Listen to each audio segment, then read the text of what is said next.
कमजोर जब बोल रहे हैं तो हिस्सेदारी की बात मत कीजिए। विश्वास एक बार टूटता है, दो बार टूटता है, बार बार टूटने पे अगर हम लोग गलती करते तो इसका मतलब हम ही लोग बेवकूफ़ हैं। जेडीयू कमजोर हो रहा है, उसका जिम्मेवार आरजेडी है। जेडीयू कमजोर है, उसको मजबूत करना है कि हिस्सेदारी बनाना है। इन दिनों उपेंद्र कुशवाहा को लेकर के राजनीतिक घमासान तेज है। कोई कह रहा है कि उपेंद्र कुशवाहा जो है महागठबंधन को कमजोर कर रहे हैं, लेकिन उपेंद्र कुशवाहा कह रहे हैं कि जदयू को कमजोर किया जा रहा है। कोई जो है जदयू को कमजोर कर रहा, और कभी कह रहे हैं कि हमें हिस्सेदारी चाहिए। अब इसी को लेकर के जो है रालोसपा के रहे हैं नेत्री हैं, और अभी वर्तमान में राजद के प्रदेश महासचिव भी रहे मधु मंजरी जी। क्या कुछ कहेंगे? जिस तरह से वो कभी हिस्सेदारी की बात करते हैं, कभी कहते हैं कि जदयू कमजोर हो रही है, अगर फिर से रालोसपा तैयार होती है तो क्या आप फिर से घर वापस जाना चाहेंगे? सबसे पहले बात कि माननीय उपेंद्र कुशवाहा जी को आज का जन्मदिन है आज, तो उनको बहुत बहुत जन्मदिन की हार्दिक शुभकामनाएं। और दूसरी बात है कि पहले तो ये एक स्टैंड क्लियर करना पड़ेगा कि जेडीयू कमज़ोर है, उसको मजबूत करना है कि हिस्सेदारी बनाना है। जब कमज़ोर है तो हिस्सेदारी किस बात की? कमज़ोर को तो पहले मजबूत कीजिएगा तभी हिस्सेदारी मांगिएगा। तो दोनों अलग अलग जो बातें जो हैं कि एक तो कमज़ोर जब बोल रहे हैं तो हिस्सेदारी की बात मत कीजिए, और जब हिस्सेदारी की बात बोल रहे हैं तो कमज़ोर मत बोलिए। तो पहले तो दोनों पे एक स्टैंड क्लियर करना पड़ेगा कि दोनों में से बात कौन सा वो मान रहे हैं जेडीयू को लेकर के। और दूसरी बात है कि मेरी बात जब करें तो मधु मंजरी की जो बात करें, तो अब मैं जहाँ हूँ बहुत सम्मानजनक जगह पे हूँ, और जितना मुझे लगता है मेरे कैपेसिटी के हिसाब से जितना सम्मान मिलना चाहिए, मेरे कार्यों के हिसाब से, मेरे वर्क प्रोफाइल के हिसाब से, तो उतना सम्मान मुझे है वो इनफ है, और मैं संतुष्ट भी हूँ इसको लेकर करके। और वापस जाने का तो कोई मतलब ही नहीं बनता है, क्योंकि विश्वास एक बार टूटता है, दो बार टूटता है, बार बार टूटने पे अगर हम लोग गलती करते तो इसका मतलब हम ही लोग बेवकूफ़ हैं। उन्हें तो आप जो है पिता तुल्य और गुरु मानते हैं, तो अगर पिता फिर से घर बनाते हैं तो क्या घर वापसी नहीं होगी क्या? इस बार बेटी एक बार जाती है तो बेटी, तो सबसे बड़ा तो चीज़ है ये, बेटा नहीं है ना, बेटी है ना, तो बेटी घर में वापस नहीं जाती है। विदाई हो गया तो नहीं जाना। विदाई हो गया, बेटी का विदाई हो गया तो बेटी घर में वापस नहीं जाती है।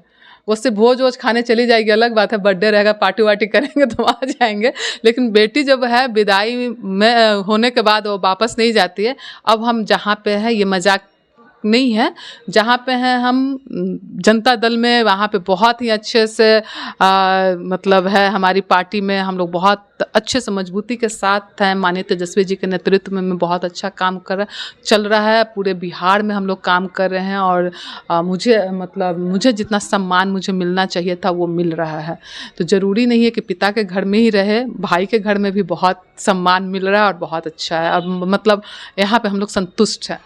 एक बात उन्होंने कही है कि जदयू को जो है कमजोर किया जा रहा है, और कहीं ना कहीं इशारा जो है महागठबंधन में राजद की तरफ था। तो क्या लग रहा है, राजद जो है जदयू को कमजोर कर रही है क्या?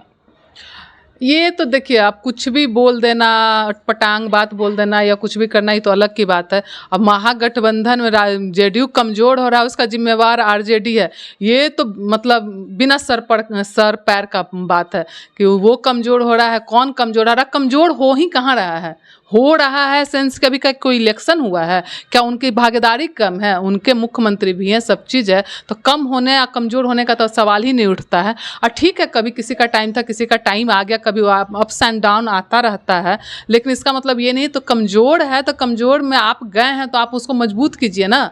आप दूसरे पे उंगली क्यों उठा रहे हैं? इसका मतलब आप उस लायक नहीं, आप इतने कैपेबल नहीं कि उसको मजबूत कर सकते हैं। तो दूसरे पे उंगली उठाने से अच्छा है कि आप अपनी मजबूती की ओर ध्यान दीजिए कि आप कैसे मजबूत होंगे, और जब आप मजबूत होंगे तभी आप अपनी हिस्सेदारी की बात कीजिएगा। अभी कौन सा हिस्सेदारी चाहिए भाई? अभी ना ही किसी चीज़ का विस्तार हो रहा है, ना ही आपका मतलब इलेक्शन है, लोकसभा में भी टाइम है, विधानसभा में टाइम है, तो उस समय हिस्सेदारी की बात होनी चाहिए कि हमारे लोगों को कितना टिकट मिलेगा, क्या होगा नहीं होगा, उनको खुद क्या करना है नहीं करना है, तो उस समय की बात होनी चाहिए। तो अभी तो मतलब सारा जो है मतलब है बिना सरपंच का चल रहा है, अभी तो कुछ है भी नहीं, और फिर भी आप हिस्सेदारी की बात कर रहे हैं। कमज़ोर हो रहा है तो मजबूती से लगे, मजबूती के साथ काम कीजिए। एक आखिरी सवाल रहेगा, जिस तरह से वो हिस्सेदारी की बात कर रहे हैं, खुद का भी अगर पार्टी खड़ा होता है, उनकी जो पार्टी थी, या अगर वो बीजेपी में जाना चाह रहे हैं वो तो बात है, लेकिन जिस तरह से वो बात चल रही है कि अब जो है जदयू के राष्ट्रीय अध्यक्ष ने भी कहा है कि अब तो वो खुद ही जो है संसदीय बोर्ड के अध्यक्ष पद को छोड़ दिया है, अभी तक कोई बना नहीं। अगर पार्टी खड़ा होती है तो क्या बेटी भी हिस्सा मांगेगी उनसे? क्या जिस तरह से वो हिस्सेदारी की मांग कर रहे हैं जदयू से? नहीं, बिल्कुल ही नहीं है। अब मैं उम्मीद भी नहीं रखती हूँ कि वहाँ से कोई हिस्सेदारी की उम्मीद भी नहीं रखती, और मैं नहीं मांगने वाली हूँ, और मैं जहाँ हूँ जहाँ मैं खुश हूँ। सबसे बड़ी बात है कि राष्ट्रीय जनता दल में मुझे बहुत सम्मान और अच्छी जगह पे मैं हूँ, और मैं यहाँ पे संतुष्ट हूँ। मुझे उनसे नहीं चाहिए कुछ भी। उनके लिए विशेष है कि जो चाहते हैं उनको शायद मिल जाए, ये उनके लिए शुभकामना है हम लोगों का।